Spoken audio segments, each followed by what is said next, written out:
a lot of guys that are playing really hard. It's been fun to coach them and be around them. And we've changed up some things on how we're handling our scrimmages. We'll set up situations. We're not just going out there and pitching and playing. We may a couple innings, maybe if the pitcher's going 2 or 3 innings, maybe 1 inning, no one's on base. We'll set up situations. On the offensive side, we've really been working on base runs, stealing bases, and just creating some problems. And I think it's helping our pitchers learn how to handle it. But we've, as a team right now, we're way ahead of where we were last year with the team last year. Is it more situational stuff than you've typically done the first couple of weeks in past years? Yeah, because we just let the situations evolve through the game. Now we're going ahead and setting them up. So, we might have to sack somebody over or try not to hit a double play. And pitchers are having to hold runners. And it just gives us a chance to maybe play more real baseball. It makes the game more real, so to speak. And I think it's really challenging for pitchers to keep an eye on the runners and still deliver good pitches. And I think that we made it a little bit more difficult to do that. And our pitchers have made some bad pitches, even though they have great arm. And we're doing a good job offensively. It's always a tough thing with Interstar. If your offense doesn't do well, it's you're worried about one side or the other. Some people might be. Do you like what you're seeing from your pitchers right now? Yeah. Or do you need to see something else? Yeah, some of the young pitchers are throwing really good, 2 or 3 of them, and then there's, maybe the rest of them are fighting it because they're not used to guys running on them and holding runners like this, and controlling great, and they're making a mistake or two and they're getting hit. But really, the veteran guys have pitched really well. Opening day, I don't know, wind was lightly blowing out, the air was thin, and we had a bunch of home runs. 6 innings, we had like 10 off 96 to 98 mile-an-hour fastballs. I mean, what do you do? A couple of them weren't located too bad either. So, hats off to the offense. And, the pitcher can be fine. Speaking of the freshmen, Frazier and Clark in particular, just how impressive have you been with those and what they've been able to do? Yeah, you start with Clark. I mean, all he's doing is getting hits. He went 1 for 2 today, and probably the first 3 scrimmages he had, I'm going to say he's already got around 10 hits. And he's got 3 home runs, a couple extra base hits. He's a good player. I had a great tournament at the end of the year out in New Mexico, and he was like 12 or 17 or something crazy, and he picked it up right. We left it off here off some good arms, and Frazier's done a great job too. I want him to feel he's got an incredible arm. We're just trying to get him to calm down a little bit with it and stay within and play for a long time. Don't hurt that thing and slow him down sometimes. The freshman a little sped up, but he's doing a good job. He makes mistake pitches. He'll pop a double or a homer, and he's done a tremendous job so far for a young guy. Doesn't look like Big Country's going away anytime soon. No, He's how cool is that to just see him progress over the years? Yeah, he's gotten better. I mean, just like today, he had a pull side home run into the wind. 17 degrees. I don't know how it looked, about 110 maybe. Shot out here. Usually when he pulled the ball, it's been topspin. And his backspin balls are going opposite field. But he's gotten better everywhere. Body's in great shape.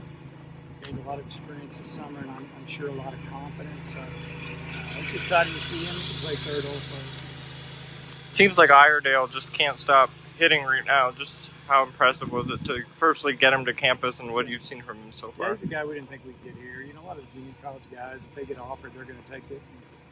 And, he wanted more than they were going to offer. I think it's going to end up being a good move for him. Definitely helped us. And, he's hit 3 or 4 home runs already, and 2 or 3 of them have been opposite field, and they haven't been cheapy. They've been off my window or high off that scoreboard, and pulled one into the seats, I think, first day. So, good defender, but it was great when we got him through. We didn't think we would, and he's definitely going to help us. Does he look like a third baseman? I mean, is that where you see him? Yeah, he's third baseman. He fields everything, and he just kind of throws what he needs to throw. He kind of throws darts, his arm action, and you don't realize it, but he can really run. If he hits the ball on the gas, he can run. He's one of the faster guys on the team.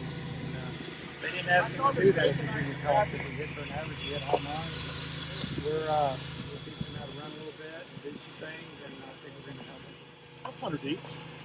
Yeah, he's coming along. He's good to go. We're just not rushing him a bit, and I think you'll see him before we're done this fall.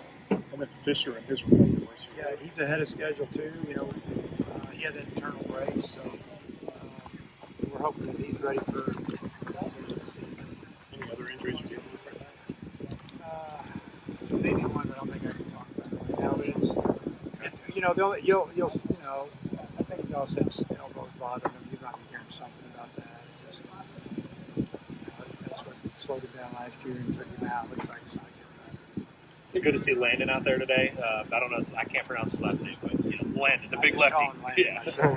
I call him Lantern, and we call him Cheese. He's a great kid. But, yeah, he threw his one inning. Fastball sat at 95, I think. And that's a little better breaking ball that he showed today. But it's good to get him out there. You know, he's probably a little nervous. And fun to see these guys compete. Yeah, the young guys are pretty good. You look at Gibber, what he did today. He sat at 95. He stayed 6. I think he's got 6 outs in 2 innings, and they're all strikeouts. So, that's another guy. He's been throwing like this all year. We wouldn't have got him. He's up and down the senior year, but competitor too. All the moving, the runners and everything, it kind of feels like your teams from when we first got here. Yeah. Because early we didn't have as much power. This team's got as much power as any team because we have a lot of guys who can hit it out the park. We also have 4 guys that can run. So we told them, it's like on a day like this, you can't depend on the ball getting out of the park. I mean, Aloy in the first inning hits the ball 110 miles an hour. And it didn't make it out there. Normally that ball's on the battery. And last night the game put it out. It just didn't play it was today. So we've been really working on running, and we have power, but we've got to be able to do some other things. You said you were thinking about it, early last season, about just changing up the type of athletes you bring up. But when you see Kentucky have the type of success they've had, and Kansas State had success against you, does that maybe validate your thinking? Yeah, I mean, it's what I like to do, honestly, but you get away from it a little bit because in our league, you might be able to do it early, but you have to really have guys that want to do it and buy in to be able to do it in league play. The pitchers are just, they hold runners better than most, and the catchers throw really well. So you don't want to run yourself out of it. We're just giving ourselves an opportunity to do it. And, just dirt ball reads. You look at Helfrich reading that ball in the dirt. We've been working on it. These guys are going, we haven't even played catch yet, and we stretch and we go straight in and run the bases. They just send them a little message about coordinators, and, it's a point of emphasis for us this year. Be able to run the bases. Like I tell them, either a good base running team or bad. There's not much in between. We're going to do that. Guess we haven't got you since the schedule came out. Just your overall thoughts. Well, I've known that schedule for a while, and it's a pretty tough one. You never know who's going to be the teams in the SEC, but when you look at who we play and where we play them, it's going to be something else. We look at our last series of the year at home against Tennessee. The last series 2 weeks earlier than that against, I think, Texas, and then maybe A&M a couple weeks before that, all at home. Those are going to be teams that are going to rank really high, especially A&M and Tennessee right out of the blocks. And at Georgia, at Florida, at Ole Miss, not playing them, we at LSU. Pretty amazing.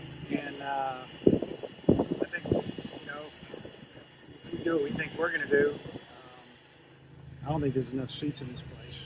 That's how I feel about it. BetOnline is your #1 source for all your betting needs. Get the latest odds, lines, and matchup reports for baseball, boxing, golf, and more. BetOnline continues to be the fastest and easiest way to place your wagers, including live betting and your favorite casino and card games available to play right from your phone. Head to the website or use your mobile device to sign up today and get in on the action. Remember to use our promo code BELIEVE, that's BLEAV, for your 50% welcome bonus on your first deposit. Bet online, where the game starts.